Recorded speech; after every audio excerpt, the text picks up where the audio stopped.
Hello friends, स्वागत है आपका हमारे चैनल पर। मैं आपकी पूनम आज आप सभी के लिए बहुत ही दर्द भरा सोहर गीत लेकर आई हूँ। मुझे आशा नहीं, पूरी उम्मीद है कि अभी तक आपने इस तरह की सोहर गीत नहीं सुना होगा पूरे यूट्यूब पर।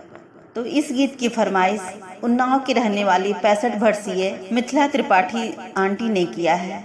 आप सभी से एक रिक्वेस्ट है कि प्लीज गीत को पूरा सुनिएगा, तभी आपको गीत समझ में आएगा। गीत के एक एक लाइनों में बहुत ही दर्द भरा है। जैसा कि आप सभी जानते हैं कि बेटी का मायका कब तक रहता है, तो आप सभी ये कहेंगे कि जब तक माँ होती है, लेकिन मैं ये कहूँगी कि जब तक पिता होता है तब तक मायका होता है। क्यों? क्योंकि जब तक उसका बाप होता है तब तक बेटी बड़े गर्व से अपने मायके और ससुराल में नाज से रहती है कि मेरा पिता अभी तक जिंदा है। पिता भी सीना ठोक कर कहता है कि बेटा चिंता मत करना, मैं हूँ तुम्हारे साथ। लेकिन जिस दिन पिता दुनिया में नहीं रहता है, बेटी और महतारी दोनों का हर चीजों से हक हट जाता है। बेटी अपने मायके में अभिमान नहीं कर पाती है और माँ भी सशक्त नहीं रह पाती, क्योंकि वह मजबूर हो जाती है अपने बेटे और बहू के सामने कठपुतली बनकर नाचती रहती है। क्या आप सभी मेरी इस बात से सहमत हैं? तो कमेंट बॉक्स में जरूर बताइएगा। इस दर्द को मैंने खुद महसूस किया है। मेरे पापा नहीं है मायके में, केवल माँ है, और वो भी मैं उनसे नहीं मिल पाती हूँ, बहुत दिन हो जाता है। तो इस दर्द को आपकी पूनम ने दिल से महसूस किया है और अपने शब्दों में गीत लिखा है। आपको कैसा लगा कमेंट करके जरूर बताइएगा। आप सभी के कमेंट का आपकी पूनम को इंतजार रहेगा। तो आइए सुनाती हूँ कि बेटी का मायका कब तक। सावन के घने अंधियरिया गजब दैवा बरसे, गजब दैवा बरसे लाहो हे बहिनी नैहर से आइल संदेशवा बपैया तोहरे नाही हो हे बहिनी नैहर से आइल संदेशवा बपैया तोहरे नाही हो। सावन के घने अंधियरिया गजब दैवा बरसे, गजब दैवा बरसे लाहो बहिनी नैहर से आइल खबरिया बपैया तोहरे नाही, बपैया तोहरे नाही ने हो। यतना जे सुनली बेटिया वाता सुधी बुद्धि खोई बैठी, सुधी बुद्धि खोई बैठी हो। रामा कवने कर रमवा के चूक्यों बपैया हमरे नाही, बपैया हमरे लाई लीला हो। प्रभु कवने कर रमवा के चूक्यों बपैया मोरे नाही न हो। पिटली छतिया और का परवा बिलखी रोवे रनिया बिलखी रोवे बेटी आई हो। प्रभु इतना जर घहराइल की कुछु ना देखा लाई हो हे रामा इतना ही बजर घराइल की रहिया नाही सूझे की रहिया ना देखा ला की रहिया ना देखा लाई हो। रोवत बिलखत बहिनिया की माई लगे पहुँचिन की माई लगे पहुँचिनी हो। रामा छोटका भैया रोवेले दुआरिया बहिनी मोरिया गन माई हो। प्रभु छोटे भैया रोवल दुआरिया बहिनिया मोरिया गन माई हो। सिन से लगाई के बेटिया वाता माई समझावे तमाई के बुझावेली हो। सीने से लगाई के बेटिया माता माई समझा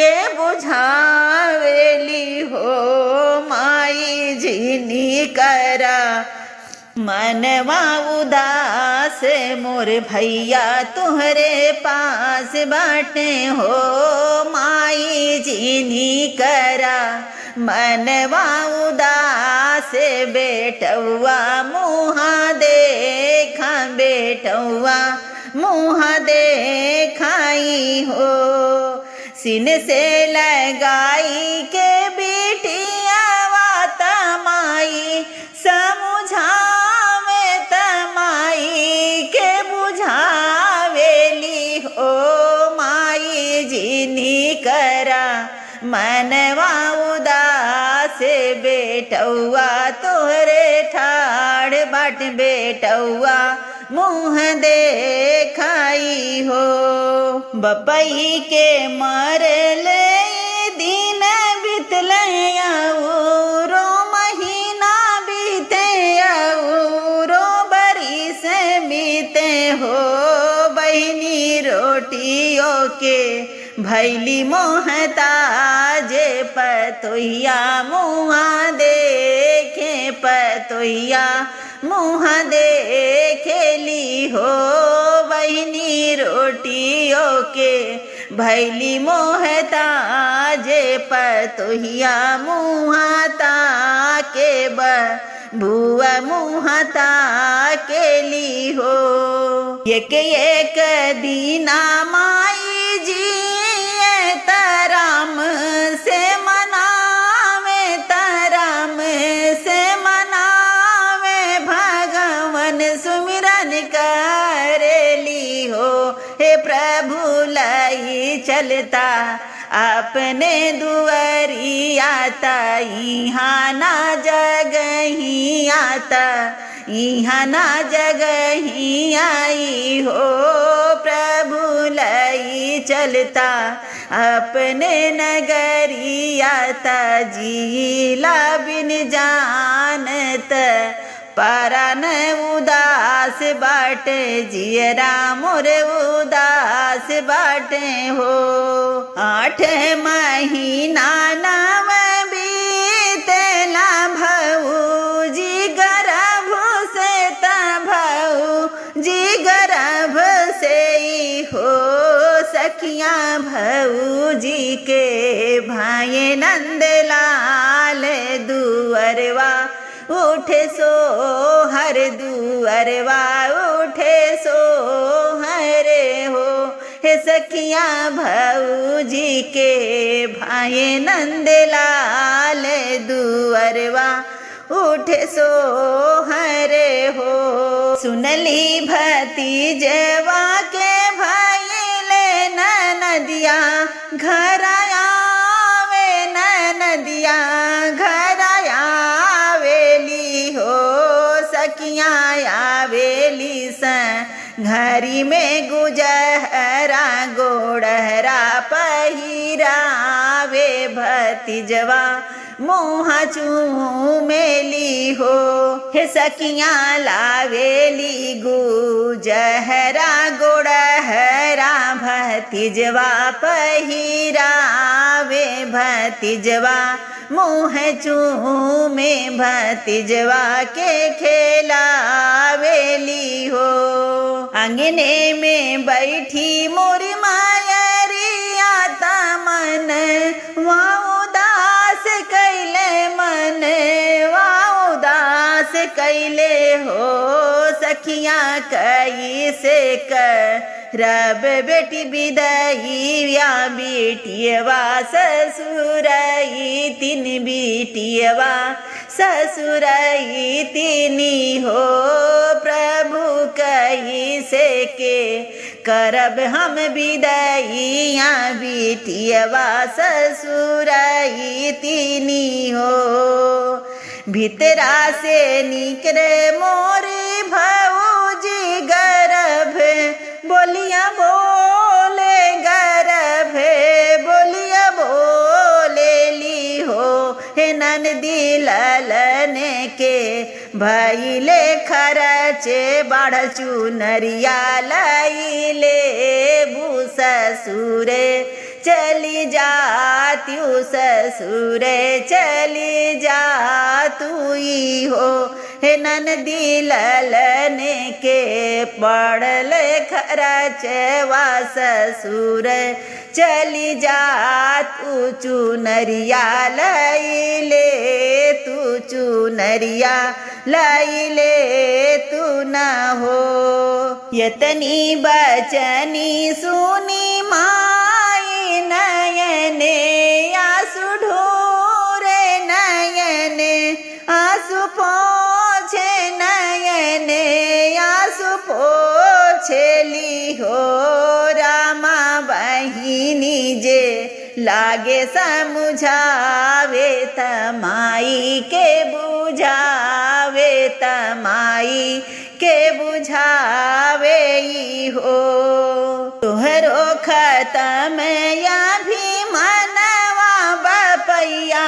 मोरी मारी गए बपैया मोरी मारी गैले हो हे माई हमरो तो छूटल नहीं हर बाबा पैया के गईले बपैया के गईले हो हे माया हमरो तो छूटल नहीं हर बाबा पैया के गईले हो जही दीनी माही तो होना ही नहीं हरवा मोर नाही नहीं हरवा मोर नाही हो हे माई रूखी सूखी खईबे ससुरवा नहीं हरवा छोड़ी दे नहीं हरवा तजी दे बई हो हे माई रूखी सूखी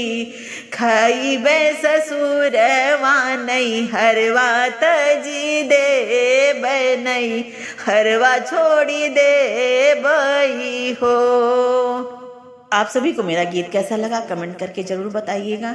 इस तरह का हादसा मेरी जिंदगी में हुआ है, इसी को गीत के माध्यम से मैं आप सभी को बता रही हूँ। हमारे सभी भाई बहन अपनी अपनी राय इस गीत के माध्यम से हम मुझ तक पहुँचाइए। अगर गाने में कोई गलती हुई छोटी बहन समझ के माफ करिएगा। आप सभी को मैं सूचित करना चाहती हूँ कि सावित्री के गीत 11 दीदी के चैनल का नाम है। 32 वर्षीय उनका भतीजा खत्म हो गया है। तो आप सभी जानते हैं कि इस तरह के माहौल में कोई गाना नहीं डाल पाता है चैनल पे, बहुत दुख की बात है। महादेव से यही कामना है कि उनकी आत्मा को शांति दे और आप सभी से हाथ जोड़ के प्रार्थना करती हूँ कि दीदी के चैनल के पुराने गाने को आप सभी सुनिए, ढेर सारा प्यार दुलार आशीर्वाद दीजिए, आगे बढ़ाइए। इस मुसीबत की घड़ी में उनके साथ हमेशा आप लोग बने रहिए। आप सभी मेरे परिवार हैं, अपना सुख दुख कहना, अपनी बातें कहना आपसे मैंने सीखा है। आपने हमें पहचान दी है, आप मेरे परिवार का हिस्सा हैं, इसलिए सारे सुख दुख सब कुछ आपसे सभी से शेयर करती हूँ। फिर से बोल रही हूँ, कोई गलती हुई छोटी बहन समझ के माफ करिएगा। मिलती हूँ अगले वीडियो में, तब तक के लिए हर हर महादेव।